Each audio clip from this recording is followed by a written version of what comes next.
Crime and Punishment by Fyodor Dostoyevsky. Part 3, Chapter 5. Raskolnikov was already entering the room. He came in looking as though he had the utmost difficulty not to burst out laughing again.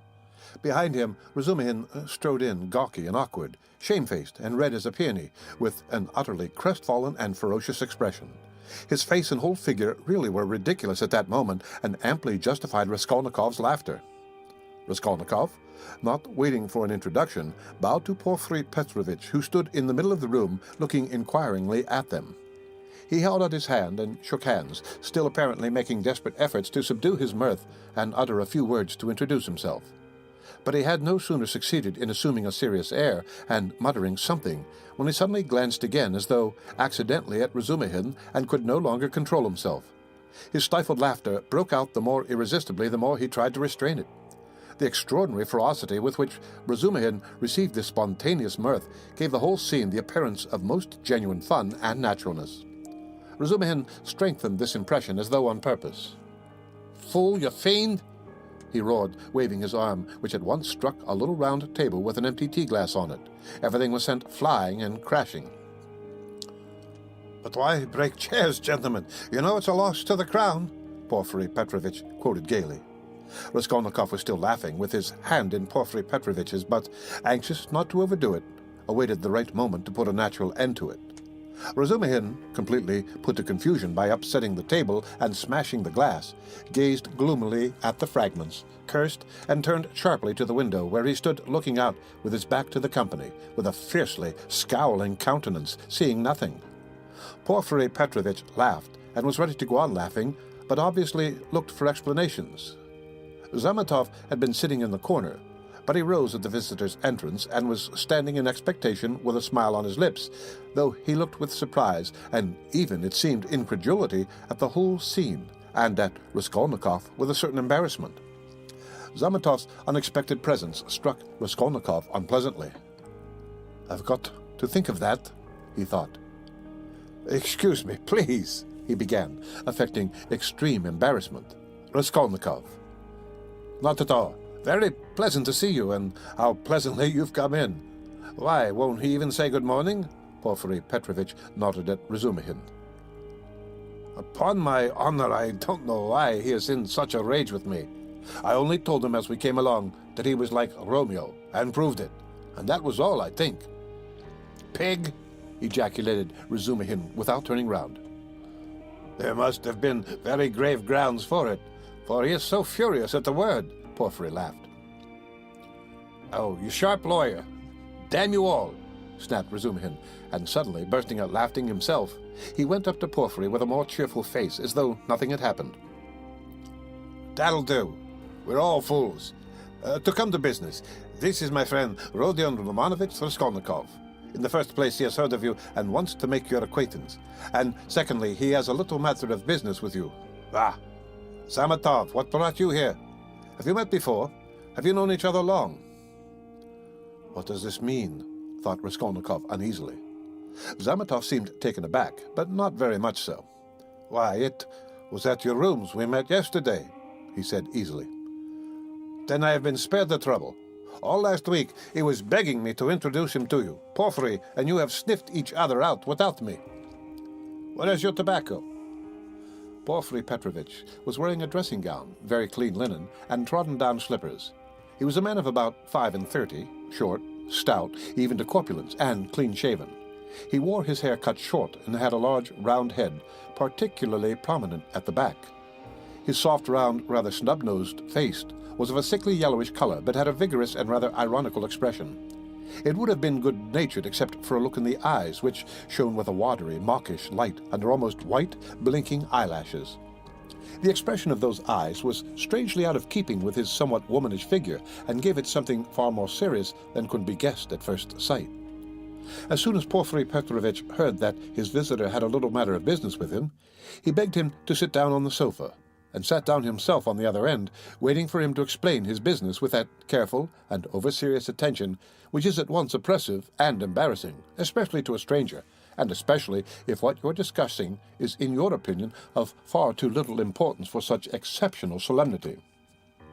But In brief and coherent phrases, Raskolnikov explained his business clearly and exactly, and was so well satisfied with himself that he even succeeded in taking a good look at Porphyry. Porphyry Petrovich did not once take his eyes off him. Razumihin, sitting opposite at the same table, listened warmly and impatiently, looking from one to the other every moment with rather excessive interest. "Fool," Raskolnikov swore to himself. "You have to give information to the police," Porphyry replied, with a most businesslike air, "that, having learnt of this incident, that is, of the murder, you beg to inform the lawyer in charge of the case that such and such things belong to you, and that you desire to redeem them, but they will write to you." "That's just the point, that at the present moment," Raskolnikov tried his utmost to feign embarrassment, I am not quite in funds, and even this trifling sum is beyond me. I only wanted, you see, for the present, to declare that the things are mine, and that when I have money—" "That's no matter," answered Porphyry Petrovich, receiving his explanation of his pecuniary position coldly. "But you can, if you prefer, write straight to me to say that, having been informed of the matter, and claiming such and such as your property, you beg—" "On an ordinary sheet of paper," Raskolnikov interrupted eagerly, again interested in the financial side of the question. "Oh, the most ordinary."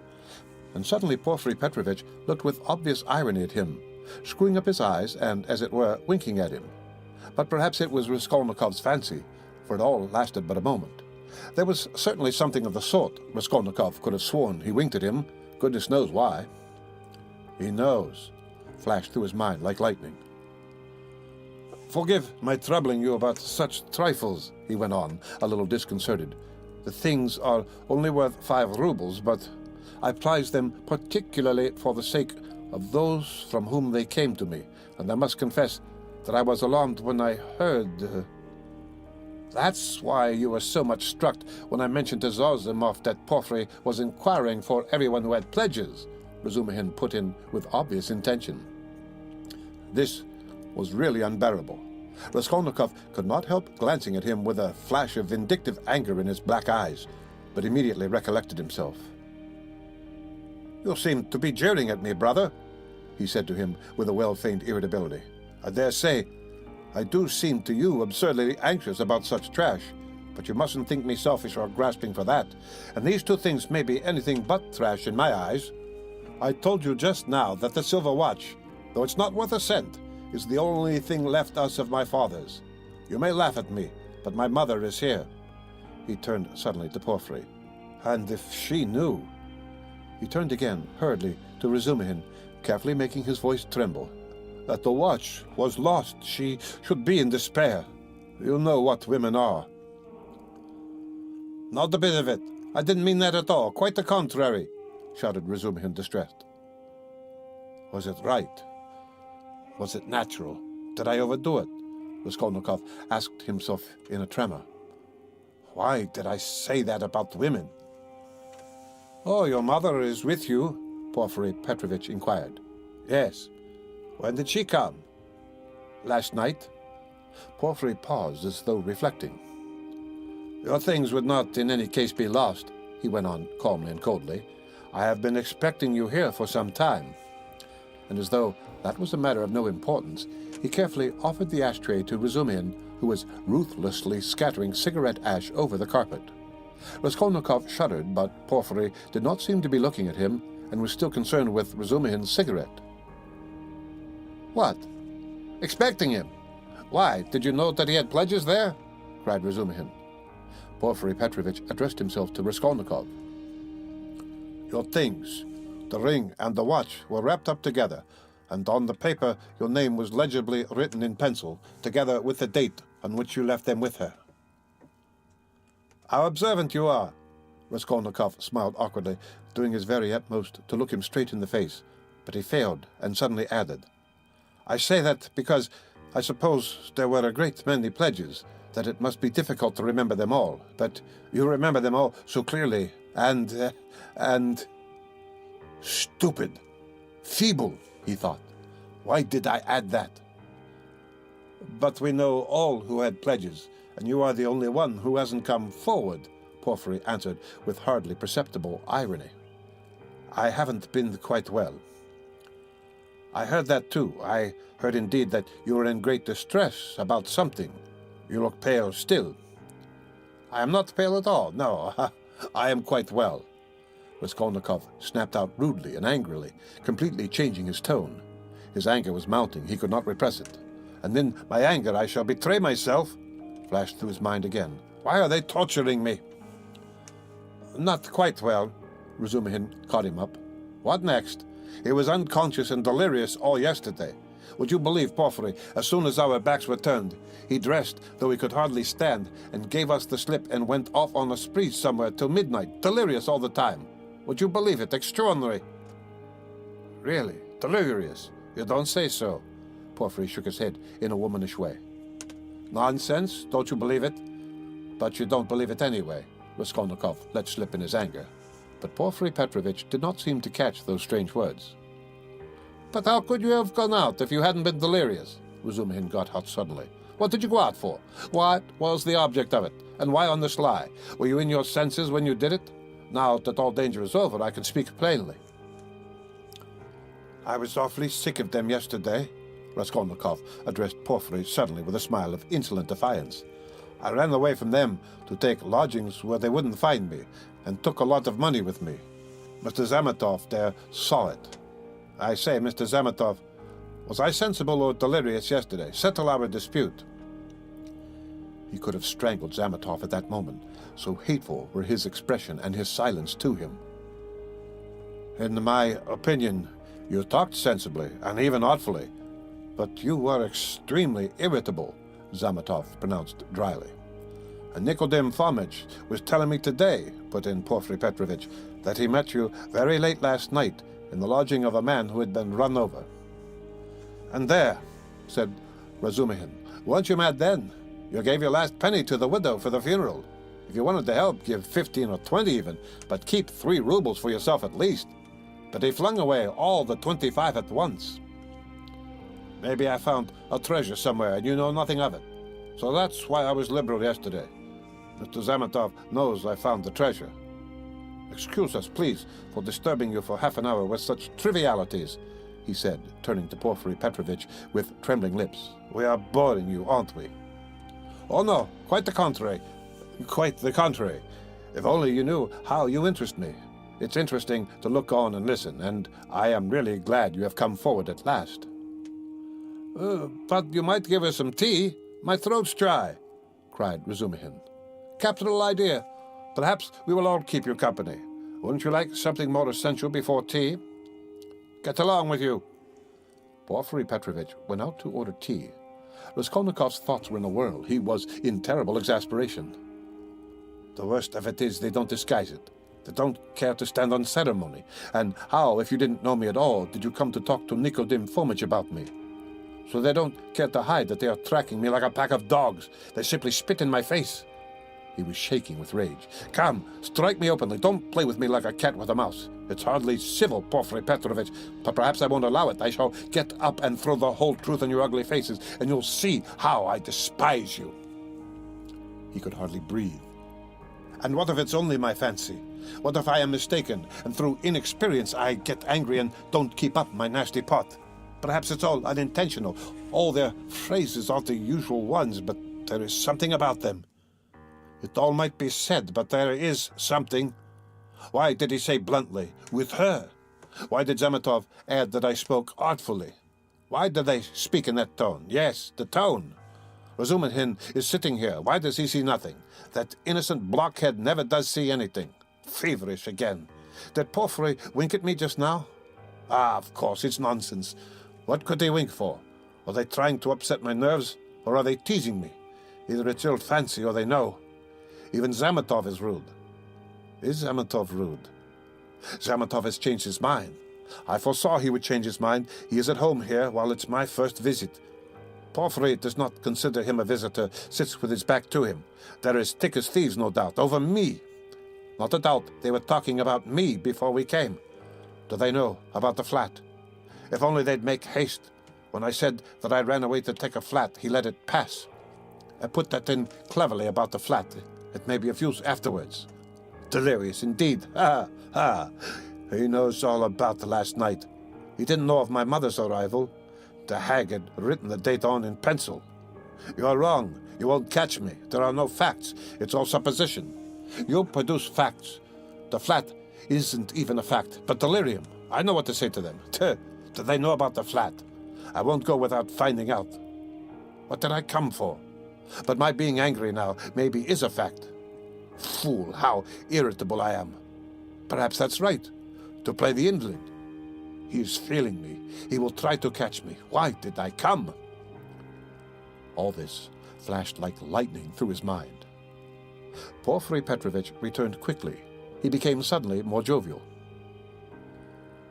Your party yesterday, brother, has left my head rather... and I am out of sorts altogether. He began in quite a different tone, laughing to Razumihin. Was it interesting? I left you yesterday at the most interesting point. Who got the best of it? Oh, no one, of course. They got on to everlasting questions, floated off into space. Only fancy, Rodya, what we got on to yesterday. Whether there is such a thing as crime. I told you that we talked our heads off. What is there strange? It's an everyday social question, Raskolnikov answered casually. The question wasn't put quite like that, observed Porphyry. Not quite, that's true, Razumihin agreed at once, getting warm and hurried as usual. Listen, Rodion, and tell us your opinion. I want to hear it. I was fighting tooth and nail with them and wanted you to help me. I told them you were coming. It began with the socialist doctrine. You know their doctrine. Crime is a protest against the abnormality of the social organization and nothing more, and nothing more. So, other causes admitted... You're wrong there, cried Porphyry Petrovich. He was noticeably animated and kept laughing as he looked at Razumihin, which made him more excited than ever.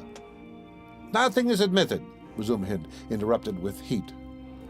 I'm not wrong. I'll show you their pamphlets. Everything with them is the influence of environment and nothing else. Their favorite phrase, from which it follows that if society is normally organized, all crime will cease at once, since there will be nothing to protest against and all men will become righteous in one instant. Human nature is not taken into account. It is excluded. It's not supposed to exist.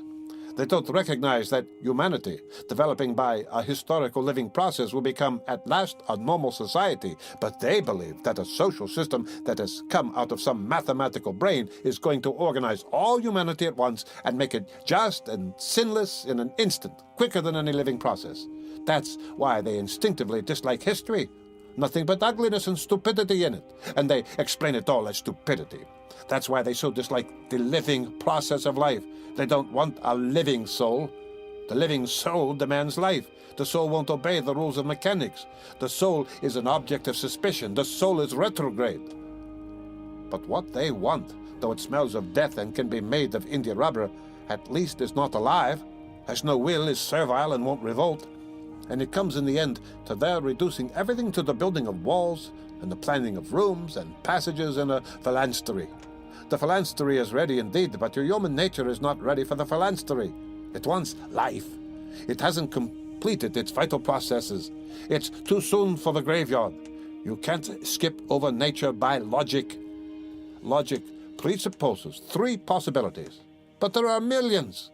Cut away 1 million and reduce it all to the question of comfort. That's the easiest solution of the problem. It's seductively clear, and you mustn't think about it. That's the great thing. You mustn't think. The whole secret of life in 2 pages of print. Now he is off, beating the drum. Catch hold of him, do, laughed Porphyry. Can you imagine? He turned to Raskolnikov. 6 people holding forth like that last night in one room with punch as a preliminary. No, brother, you're wrong. Environment accounts for a great deal in crime. I can assure you of that. Oh, I know it does. But just tell me, a man of 40 violates a child of 10. Was it environment that drove him to it? Well, strictly speaking, it did, Porphyry observed with noteworthy gravity. A crime of that nature may be very well ascribed to the influence of environment. Razumihin was almost in a frenzy. Oh, if you like, he roared. I'll prove it to you that your white eyelashes may very well be ascribed to the church of Ivan the Great's being 250 feet high, and I will prove it clearly, exactly, progressively, and even with a liberal tendency. I undertake to. Will you bet on it? Done. Let's hear, please, how he will prove it. He was always humbugging, confound him, cried Razumihin, jumping up and gesticulating. What's the use of talking to you? He does all that on purpose. You don't know him, Rodion. He took their side yesterday simply to make fools of them. And the things he said yesterday. And they were delighted. He can keep it up for a fortnight together. Last year, he persuaded us that he was going into a monastery. He stuck to it for 2 months. Not long ago, he took it into his head to declare that he was going to get married, that he had everything ready for the wedding. He ordered new clothes indeed. We all began to congratulate him. There was no bride, nothing. All pure fantasy. Ha ha ha. You're wrong. I got the clothes before. It was the new clothes, in fact, that made me think of taking you in. Are you such a good dissembler? Raskolnikov asked carelessly. You wouldn't have supposed it, eh? Wait a bit. I shall take you in, too. No, I'll tell you the truth. All these questions about crime, environment, children, recalled to my mind an article of yours which interested me at the time. On crime, or something of the sort. I forget the title. I read it with pleasure 2 months ago in the Periodical Review. My article? In the Periodical Review? Raskolnikov asked in astonishment. I certainly did write an article upon a book 6 months ago when I left university, but I sent it to the Weekly Review. But it came out in the periodical. And the Weekly Review ceased to exist. So that's why it wasn't printed at the time. That's true. But when it ceased to exist, the Weekly Review was amalgamated with the periodical, and so your article appeared 2 months ago in the latter. Didn't you know? Raskolnikov had not known. Why, you might get some money out of them for the article. What a strange person you are. You lead such a solitary life that you know nothing of matters that concern you directly. It's a fact, I assure you. Bravo, Roger! I knew nothing about it either, cried Razumihin. I'll run today to the reading room and ask for the number. 2 months ago. What was the date? Oh, it doesn't matter, though. I will find it. Think of not telling us. How did you find out that the article was mine? It's only signed with an initial. I only learned it by chance the other day, through the editor. I know him. I was very much interested. I analyzed, if I remember, the psychology of a criminal before and after the crime. Yes, and you maintain that the perpetration of a crime is always accompanied by illness. Very, very original, but it was not that part of your article that interested me so much, but an idea at the end of the article which I regret to say you merely suggested without working it out clearly. There is, if you recollect, a suggestion that there are certain persons who can, that is, not precisely are able to, but have a perfect right to commit breaches of morality and crimes, and that the law is not for them. Raskolnikov smiled at the exaggerated and intentional distortion of his idea. What? What do you mean? A right to crime, but not because of the influence of environment? Razumihin inquired with some alarm even. No, not exactly because of it, answered Porphyry. In his article, all men are divided into ordinary and extraordinary. Ordinary men have to live in submission, have no right to transgress the law because, don't you see, they are ordinary. But extraordinary men have a right to commit any crime and to transgress the law in any way just because they are extraordinary. That was your idea, if I am not mistaken? What do you mean? That can't be right, Razumihin muttered in bewilderment. Raskolnikov smiled again. He saw the point at once and knew where they wanted to drive him. He decided to take up the challenge. That wasn't quite my contention, he began simply and modestly. Yet I admit that you have stated it almost correctly, perhaps, if you like, perfectly so. It almost gave him pleasure to admit this. The only difference is that I don't contend that extraordinary people are always bound to commit breaches of morals, as you call it. In fact, I doubt whether such an argument could be published. I simply hinted that an extraordinary man has the right, that is not an official right, but an inner right to decide in his own conscience to overstep, certain obstacles, and only in case it is essential for the practical fulfillment of his idea, sometimes perhaps of benefit to the whole of humanity. You say that my article isn't definite. I am ready to make it as clear as I can. Perhaps I am right in thinking you want me to. Very well. I maintain that if the discoveries of Kepler and Newton could not have been made known except by sacrificing the lives of 1, a dozen, 100, or more men, Newton would have had the right, would indeed have been in duty bound, to eliminate the dozen or the 100 men for the sake of making his discoveries known to the whole of humanity. But it does not follow from that Newton had the right to murder people right and left and to steal every day in the market. Then I remember I maintain in my article that all, legislators and leaders of men such as Lycurgus, Solon, Mahomet, Napoleon, and so on, were all without exception criminals from the very fact that, making a new law, they transgressed the ancient one, handed down from their ancestors and held sacred by the people. And they did not stop short at bloodshed either, if that bloodshed, often of innocent persons fighting bravely in defense of ancient law, were of use to their cause. It's remarkable, in fact, that the majority, indeed, of those benefactors and leaders of humanity were guilty of terrible carnage. In short, I maintain that all great men, or even men a little out of the common, that is to say, capable of giving some new word, must, from their very nature, be criminals, more or less, of course. Otherwise, it's hard for them to get out of the common rut, and to remain in the common rut is what they can't submit to from their very nature again, and to my mind, they ought not indeed to submit to it. You see that there is nothing particularly new in all that. The same thing has been printed and read 1,000 times before. As for my division of people into ordinary and extraordinary, I acknowledge that it's somewhat arbitrary, but I don't insist upon exact numbers.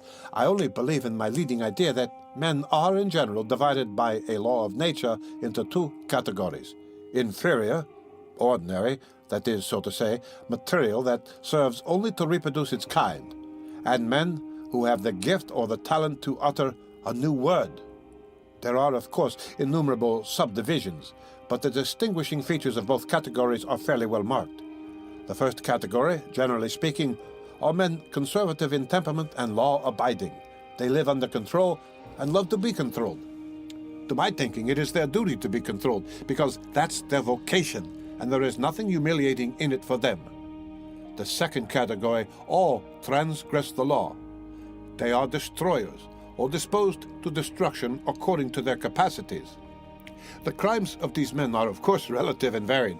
For the most part, they seek in very varied ways the destruction of the present for the sake of the better.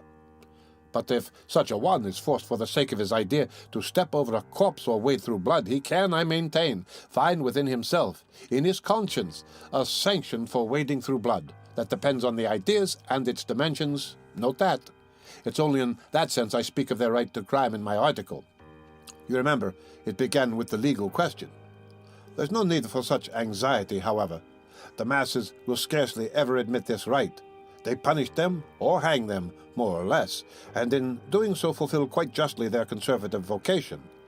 But the same masses set these criminals on the pedestal in the next generation and worship them, more or less. The first category is always the man of the present, the second the man of the future.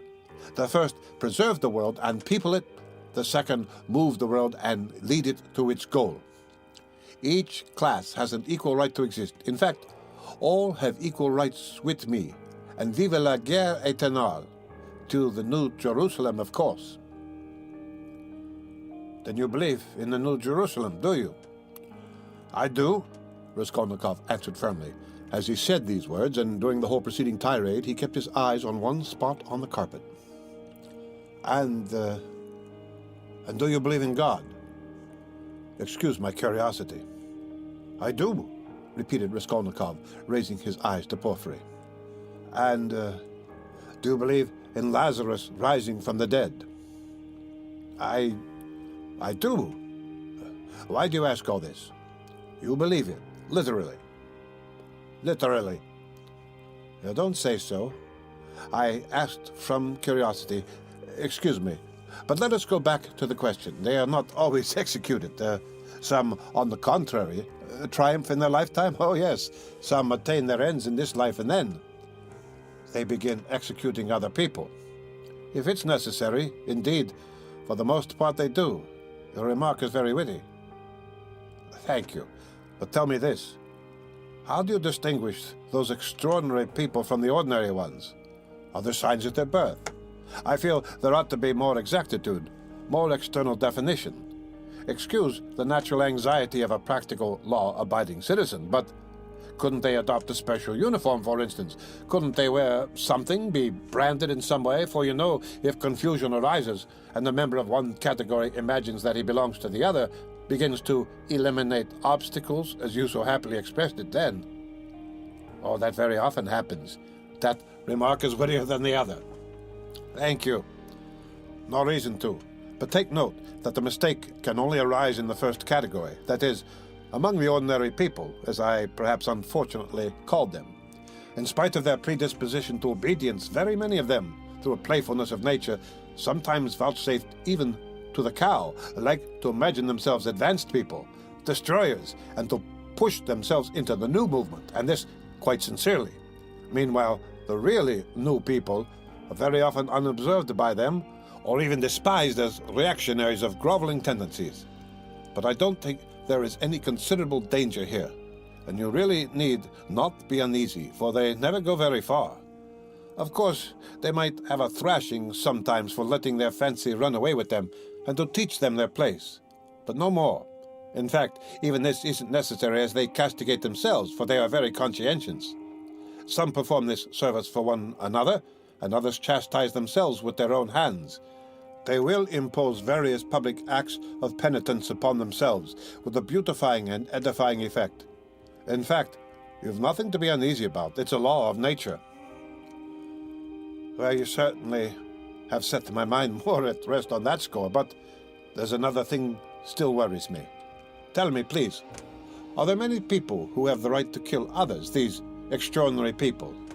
I am ready to bow down to them, of course, but you must admit it's alarming if there are a great many of them, eh? Oh, you needn't worry about that either, Raskolnikov went on in the same tone. People with new ideas, people with the faintest capacity for saying something new, are extremely few in number, extraordinarily so, in fact. One thing only is clear, that the appearance of all these grades and subdivisions of men must follow with unfailing regularity some law of nature. That law, of course, is unknown at present, but I am convinced that it exists and one day may become known. The vast mass of mankind is mere material, and only exists in order by some great effort, by some mysterious process, by means of some crossing of races and stocks, to bring into the world at last, perhaps, one man out of 1,000 with a spark of independence. 1 in 10,000, perhaps, I speak roughly, approximately, is born with some independence, and with still greater independence 1 in 100,000. The man of genius is one of millions, and the great genius is the crown of humanity, appear on earth perhaps 1 in many thousand millions. In fact, I have not peeped into the retort in which all this takes place, but there certainly is and must be a definite law. It cannot be a matter of chance. Why, are you both joking? Razumihin cried at last. There you sit, making fun of one another. Are you serious, Rodya? Raskolnikov raised his pale and almost mournful face and made no reply, and the unconcealed, persistent, nervous, and discourteous sarcasm of Porphyry seemed strange to Razumihin beside that quiet and mournful face. Well, brother, if you are really serious, you are right, of course, in saying that it's not new, and that it's like what we've read and heard 1,000 times already, but what is really original in all this, and is exclusively your own, to my horror, is that you sanction bloodshed in the name of conscience, and, excuse my saying so with such fanaticism, that, I take it, is the point of your article. But that sanction of bloodshed by conscience is, to my mind, more terrible than the official, legal sanction of bloodshed. You're quite right. It is more terrible, Porphyry agreed. Yes, you must have exaggerated. There is some mistake. I shall read it. You can't think that. I shall read it. All that is not in the article. There's only a hint of it, said Raskolnikov. Yes, yes. Porphyry couldn't sit still. Your attitude to crime is pretty clear to me now, but excuse me for my impertinence. I am really ashamed to be worrying you like this. You see, you've removed my anxiety as to the two grades getting mixed, but there are various practical possibilities that make me uneasy. What if some man or youth imagines that he is a Lycurgus or Mohammed, a future one of course, and suppose he begins to remove all obstacles? He has some great enterprise before him and needs money for it, and tries to get it. Do you see? Zametov gave a sudden guffaw in his corner. Raskolnikov did not even raise his eyes to him. I must admit, he went on calmly, that such cases certainly must arise. The vain and foolish are particularly apt to fall into that snare, young people especially. Yes, you see. Well then? What then? Raskolnikov smiled in reply. That's not my fault. So it is, and so it always will be. He said just now, he nodded at Razumihin, that I sanction bloodshed. Society is too well protected by prisons, banishment, criminal investigators, penal servitude. There's no need to be uneasy. You have but to catch the thief. And what if we do catch him? Then he gets what he deserves. You're certainly logical, but what of his conscience? Why do you care about that? Simply from humanity. If he has a conscience, he will suffer for his mistake. That will be his punishment, as well as the prison. But the real geniuses, asked Razumihin, frowning, those who have the right to murder, oughtn't they to suffer at all, even for the blood they've shed? Why the word ought? It's not a matter of permission or prohibition. He will suffer if he is sorry for his victim. Pain and suffering are always inevitable for a large intelligence and a deep heart. The really great man must, I think, have great sadness on earth, he added dreamily, not in the tone of the conversation. He raised his eyes, looked earnestly at them all, smiled and took his cap. He was too quiet by comparison with his manner at his entrance, and he felt this. Everyone got up. Well, you may abuse me, be angry with me if you like, Porphyry Petrovich began again, but I can't resist. Allow me one little question. I know I am troubling you. There is just one little notion I want to express, simply that I may not forget it. Very good. Tell me your little notion. Raskolnikov stood, waiting, pale and grave before him. Well, you see, I really don't know how to express it properly. It's a playful, psychological idea. When you were writing your article, surely you couldn't have helped fancying yourself just a little an extraordinary man uttering a new word in your sense. That's so, isn't it?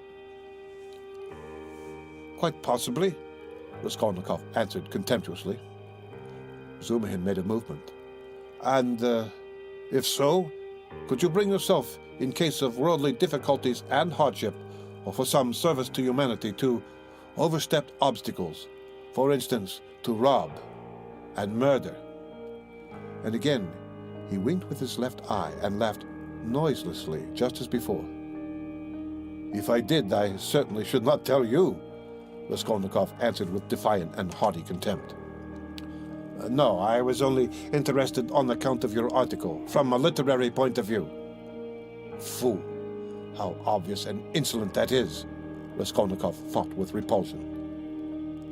Allow me to observe, he answered dryly, that I don't consider myself a Mohammed, or a Napoleon, nor any personage of that kind, and not being one of them, I cannot tell you how I should act. Oh, come, don't we all think ourselves Napoleons now in Russia?